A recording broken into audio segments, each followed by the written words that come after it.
Here are our best tips for co-working with your spouse without driving each other crazy. At least I don't think I drive you crazy. My name is Annabelle. I'm the video editor behind Evergreen Lane Productions, and I talked my husband Christian into joining me on my channel today so we could talk about what it's like co-working with your spouse, your significant other. We are used to working together in some pretty small spaces. Like really small. Including our 36-foot RV Gulliver that we lived in for a year. And we both worked full-time while we were doing that. Plus, now we've been sharing an office.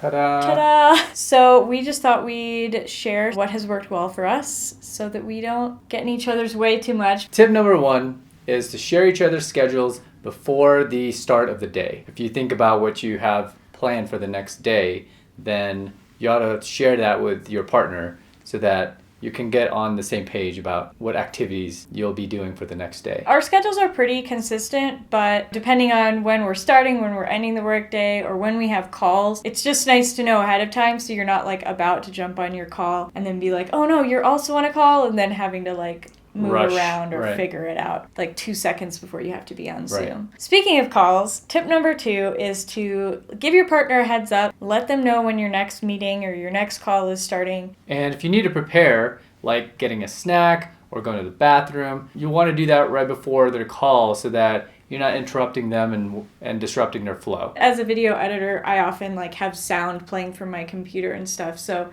I like the heads up to go ahead and put in headphones or just kind of get prepared that he's going to be on a call. And tip number 3, get yourself a good pair of earbuds or headphones. This is pretty vital because we both spend a lot of time with our headphones in. After a couple of hours, they can get really uncomfortable if you don't have good ones. We've gone through several iterations and I finally settled on one. You use the AirPod Pros. Yes. Tip number 4 is to batch your meals ahead of time so that you can stay on task during the workday. If we can be efficient with like a shorter lunch break because we already have food made, then that means we get to finish up our workday quicker and hang out in the evenings. Over the weekends, we like to make like a big batch of like, what are some of our favorites? Spaghetti, chicken pesto pasta, something that you just throw into the Instant Pot. Yeah, stir fry is a great one. Having all that food ready means we can just pop something in the microwave and stay on task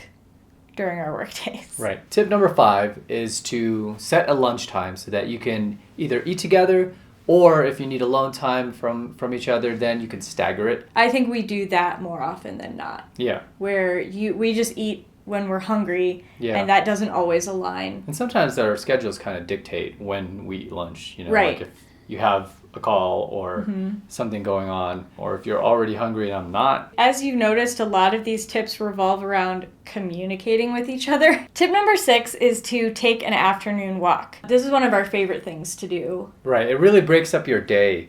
And if you can get outside, get some sunshine, you know, it really helps to re-energize your afternoon so that you aren't sleepy or, you know, not as productive. If either of us is stuck on a problem, that's like a designated time that the two of us can talk something through during the workday without interrupting each other's flow. Right. Steve Jobs was known for doing his afternoon walks where he would just walk around and think about stuff. He told everybody that was one of the most productive times in his day, is that he just had time to ideate. Tip number 7 is to always let your partner know how beautiful they look. We've been working remotely. I don't remember the last time I actually wore pants.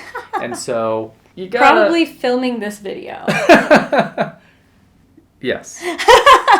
Never judge the Zoom meeting style mullet. What's that? That's where you have business on top, party on the bottom. When you don't want to wear real pants, but you have to be on Zoom and look presentable. Tip number 8 is adding some ambient noise, some music. This is something that really adds a boost to our day when neither of us are on calls, and especially if we have like more admin tasks to do. We like to put on a Spotify playlist like Electronic Focus or Deep House Relax. Those are 2 great ones that are kind of just like chill, vibey music that's not distracting. Right, they have a really good beat. It's kind of fast, but not too fast. And there's no words because I don't know about you, if I hear words, I'm going to start singing along to them.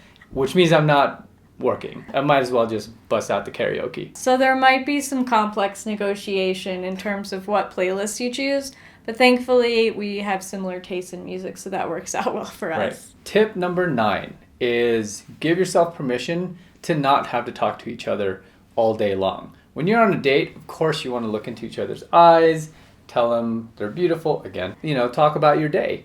But during the workday, you want to be focused, you want to be productive. It's okay not to talk to each other all day long. We basically spend a lot of our work days ignoring each other nicely because we're each focused on our own tasks. And so you just kind of have to set those boundaries with each other. On those times when you take a lunch break, you take a walk, or after your work day, those are times that you can re-engage. Yeah, exactly. All that being said, tip number 10 is to take the opportunity that you have getting to work together, working in the same space, to say I love you a lot. I love you. Aww. A lot. I guess by a lot I meant often, but also I love you. I love you, I love you, I love you. It can sometimes maybe be a little frustrating for people having to share a small space. It's not always ideal, or if you're used to going into an office, you can feel maybe a little cramped. But I think leaning into those positive sides of being able to work from home and sharing an office space together, like the fact that you get to encourage each other, you get to smile at each other, you get to bring each other snacks, which is like a really important aspect. Her secondary love language. Yes. Lean into the stuff that's good about getting to work from home. And then the stuff that maybe is more complicated, like the schedule negotiation and all that kind of stuff, gets a little bit easier. Do you have any other tips for working together in a small space? Comment below and let us know.